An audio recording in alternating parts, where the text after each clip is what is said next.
নমস্কার বন্ধুরা, স্বাগতাস কিচেন চ্যানেলে তোমাদের সবাইকে স্বাগত জানাচ্ছি। আমি আজকে বানাচ্ছি পাঞ্জাবি কারি পকোড়া। রুটি দিয়ে বা ভাত দিয়ে তোমরা পরিবেশন করতে পারবে। কারি বানানোর জন্য আমি এখানে টক দই নিয়ে নিয়েছি। 150 থেকে 200 গ্রাম মতো টক দই আছে। 2 চামচ দিয়ে দেবো বেসন। যে দইটা তোমরা ব্যবহার করবে চেষ্টা করবে খুব বেশি টক যাতে না হয়। স্বাদ মতো হাফ চামচ লবণ দিয়ে দিয়েছি। লঙ্কার গুঁড়ো আর হলুদের গুঁড়ো হাফ টিস্পুন করে, সামান্য একটু জল দিয়ে দেবো আর একটু ভালো করে মিশিয়ে নেব। যেহেতু দইটা একদমই শুকনো ছিল, মানে অতটা জল ছিল না, নাহলে প্রথমে মিশিয়ে নিলেই বেসনটা অতটা ডালা ডালা হয় না। ভালো করে মিশিয়ে নেব যাতে কোনো রকম দানাদার না থাকে। আমি অল্প একটু জল দিয়ে নিয়েছি। ব্যাটারটা ঠিক এরকম পাতলা হবে। রেখে দিতে হবে আমাদের 8 থেকে 10 মিনিট মতো। কড়াইতে দিয়ে দিচ্ছি সর্ষের তেল। কারিটা আমি আজকে সর্ষের তেলে বানাচ্ছি, তোমরা চাইলেই সাদা তেলে করতেই পারো। স্বাদ মতো লবণ দিয়ে দেবো হাফ চামচ মতো।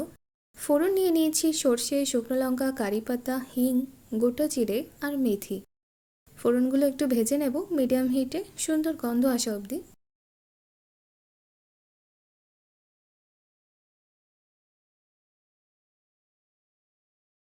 দিয়ে দিচ্ছি পেঁয়াজ কুচি, একটু মোটা করে কেটে নেবে, ঠিক এরকমই।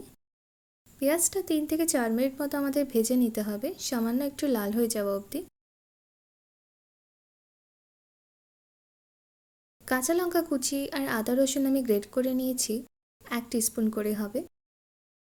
চাইলেই পেঁয়াজ রসুন ছাড়া নিরামিষও করতেই পারবে। তো মশলাটা একটু কষিয়ে নেব কাঁচা গন্ধটা চলে যাওয়া অবধি। তেলের মধ্যে দিয়ে দেব লঙ্কার গুঁড়ো আর হলুদের গুঁড়ো আর সামান্য একটু ধনের গুঁড়ো। তেলের মধ্যে মশলাগুলো দিলে কারির কালারটা বা যে কোনো তরকারি কালার খুব সুন্দর আসে।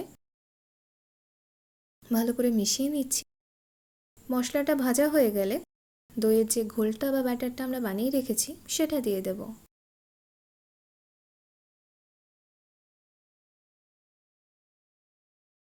মিশিয়ে নিচ্ছি।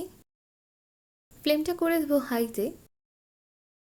আর বাটিটা ধুয়ে সামান্য একটু জল দিয়ে দিলাম। খুব বেশি যারা গাঢ় পছন্দ করে তারা কম জল দেবে, আর যারা আমার মতো একটু পাতলা ধরনের বানাতে চাও তারা একটু জলটা পরিমাণে এরকমই দিয়ে দেবে। এবার লো হিটে 15 থেকে 20 মিনিট মতো কারিটা আমরা ফুটতে দেব। ততক্ষণ আমরা পকোড়াগুলো বানিয়ে নেব। নিয়ে নিচ্ছি পেঁয়াজ কুচি, 2 থেকে 3টে বড় সাইজের পেঁয়াজ এখানে কুচি করে নেওয়া আছে। কাঁচা লঙ্কা কুচিয়ে দিয়ে দিলাম 1 থেকে 2টো। আদা আর রসুন গ্রেট করা হাফ টিস্পুন করে হবে। 2 থেকে 3 চামচ বেসন দিয়ে দেবো। চাইলে তোমরা চালের গুঁড়ো দিতে পারো, কিন্তু চালের গুঁড়ো দিলে একটু ডালা ডালা ভাব চলে আসবে। বেসন দিয়ে করলে ভালো লাগবে খেতে। ধনেপাতা কুচি, স্বাদ মতো লবণ, কয়েকটা জোয়ান দিয়ে দিলাম আর একটু বিট নুন দিয়ে দিচ্ছি। হলুদের গুঁড়ো হাফ টিস্পুন আর হাফ টিস্পুন মতো লঙ্কার গুঁড়ো দেবো, আর 1 থেকে 2 পিঞ্চ আমি গরম মশলার গুঁড়ো দিয়েছি। ভালো করে মিশিয়ে নেব প্রথমে পেঁয়াজের রসে যেটুকু বেসনটা মাখা হয়ে যাবে আর কি। তারপর সামান্য একটু জল দিয়ে ভালো করে মিশিয়ে নিতে হবে।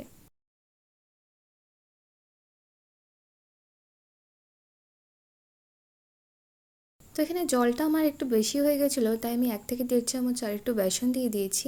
দিয়ে দিচ্ছি 1 থেকে 2 পিঞ্চ মতো বেকিং সোডা। বেকিং সোডাটা দিলে বড়াটা একটু ফুলে যাবে, সেটা কারিতে আরও ভালো লাগবে খেতে।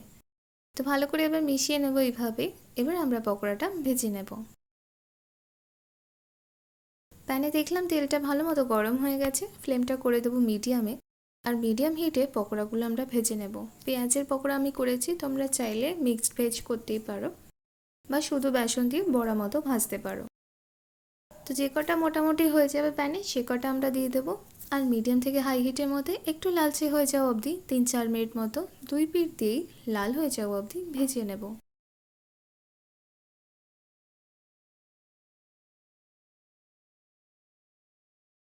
তো উল্টে দিচ্ছি আর উল্টো পিঠটা দিয়েও লাল হয়ে যাওয়া অবধি পকোড়াগুলো ভেজে নেব। এই পকোড়াগুলো ডাল ভাত দিয়েও খুব ভালো লাগে খেতে, বা সন্ধ্যাবেলা চায়ের সাথেও বানাতে পারো।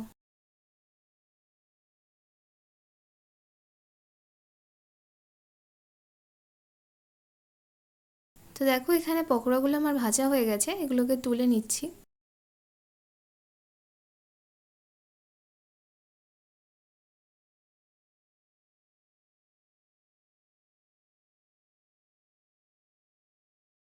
আমি সামান্য একটু জল দিয়ে দিয়েছি, কারণ অনেকটাই শুকিয়ে গেছিলো।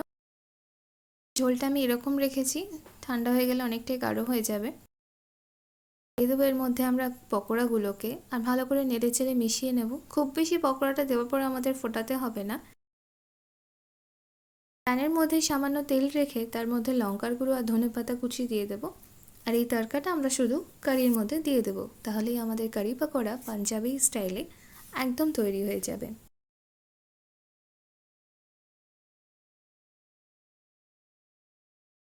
তড়কাটা দিয়ে দিলাম। এবার ফ্লেমটা বন্ধ করে নেড়েচেড়ে নিয়ে আমাদের তড়কা একদম তৈরি পরিবেশন করার জন্য।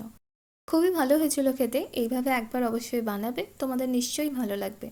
ভিডিওটা যদি তোমাদের ভালো লাগে তাহলে অবশ্যই লাইক, কমেন্ট, শেয়ার আর সাবস্ক্রাইব করে দিও আমার চ্যানেলটাকে।